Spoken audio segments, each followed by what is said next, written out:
Do we need a booster shot or can we go without? Some people aren't waiting for the government to give them the green light. They're going out and getting an additional COVID vaccine right now, specifically people who got the Johnson & Johnson shot. NBC News reporter Daniel Arkin joins me now. Daniel, one man who got the Johnson & Johnson vaccine told you it's like you're in a hurricane and someone gave you a garbage bag to put over your head. It's not the same as the Gore-Tex bodysuit that Pfizer and Moderna people are wearing in the same storm. Now, the CDC says a booster shot is not necessary right now, and it's not clear if combining two different vaccines is safe or effective. So from the people you spoke with, what did they tell you? What are their reasons for getting a booster before this is authorized? Thank you for having me, Allison. Now, I'd like just to reiterate what you said. The FDA and the CDC have not authorized the use of extra doses for people who are already fully vaccinated. They don't believe that boosters are necessary right now. The people I spoke to for this story all received the one-dose J&J at some point this year, and they knew, as they revealed to me in our conversations last week, that getting this extra dose was not federally sanctioned. They told me, however, that they felt it was worth taking a risk and circumventing the federal guidelines because they are deeply worried about the Delta variant that is spreading across the U.S. and much of the world.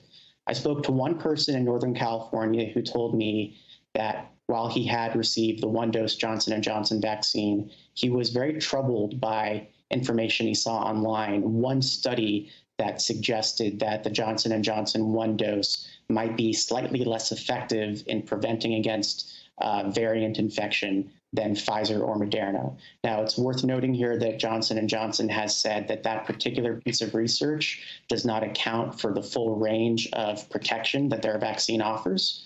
I spoke to another person in Illinois who actually chose to remain anonymous in this article. He told me that he takes medication for an underlying condition that suppresses his immune system.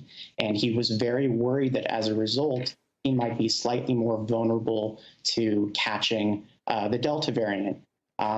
He told me basically a physician recommended, given his condition, that he get the Pfizer booster. He went to a local pharmacy. He actually falsely claimed that he had not already been vaccinated, and he got his extra shot.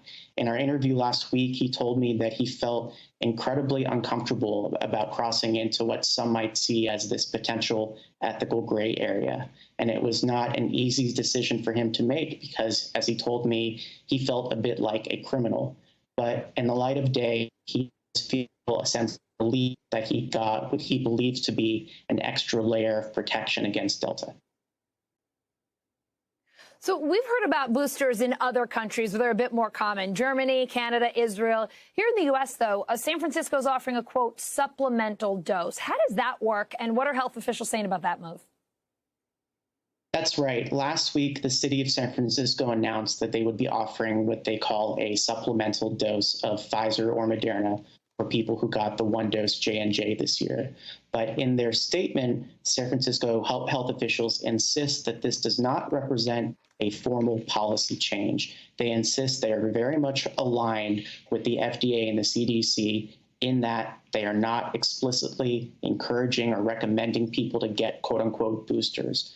What they're doing here, though, is making appointments or what they call accommodations for folks who have consulted with their doctor and who believe that getting this extra shot would give them greater peace of mind or a feeling of greater protection against Delta.